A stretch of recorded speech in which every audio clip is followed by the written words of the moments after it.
هند له افغانستان سره غټه مرسته وکړه او یو ځل بیا یې افغانان خوشحاله کړل. دا چې څنګه مطلب تر پایه را سره وګورئ. ګران اورېدونکو السلام علیکم. که څه هم افغانستان په ګاونډیانو او سیمه کې ښه بخت نه لري او د داسې شرخوښو هیوادونو په منځ کې پروت دی چې هغوی تل د خپلو ګټو لپاره افغانستان کې بدبختي جوړه کړې، چې ښه مثالونه ایران او پاکستان دي. خو په سیمه کې یوازینی هیواد بیا هند ده چې له افغانستان سره یې تل ښې اړیکې پاللې او د افغانستان له خلکو سره یې هر وخت په سختو حالاتو کې مرسته کړې، چې ښه مثال د کورونا وبا په لړ کې د غنمو او نورو مرستې وې. په دې کې شک نشته چې هند به هم افغانستان سره په دوستۍ کې سیاسي ګټې ویني، خو دا یو معمول دی او عموما اړیکې د یو اصل په بنسټ جوړیږي. په هر حال خبر دا دی چې د افغانستان د اقتصاد وزیر مصطفی مستور وایي هند له افغانستان سره په روزنیزه برخه کې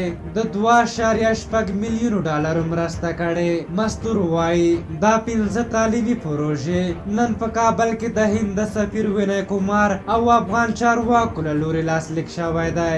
نوموړی زیاتوي دا پروژې به د 2021 میلادي کال تر پایه پورې په بدخشان، خوست، فراه او کاپیسا ولایتونو کې عملي شي. د مستور په وینا دوی به د هند په دې مرسته په خوست او بدخشان کې ښوونځي، د فراه د عالي تحصیلاتو مؤسسې ودانۍ او د کاپیسا ولایت د البیروني پوهنتون سړک ورغول شي. په هر حال مرسته خو چې په هره برخه کې وي موږ ورته خوشحالیږو او هرکلی یې کوو، خو دا چې مرستې په ښوونیزه برخه کې وي او ګټه یې زموږ ستاسې ماشومانو ته رسیږي له دې بیا ښه خبر نشته.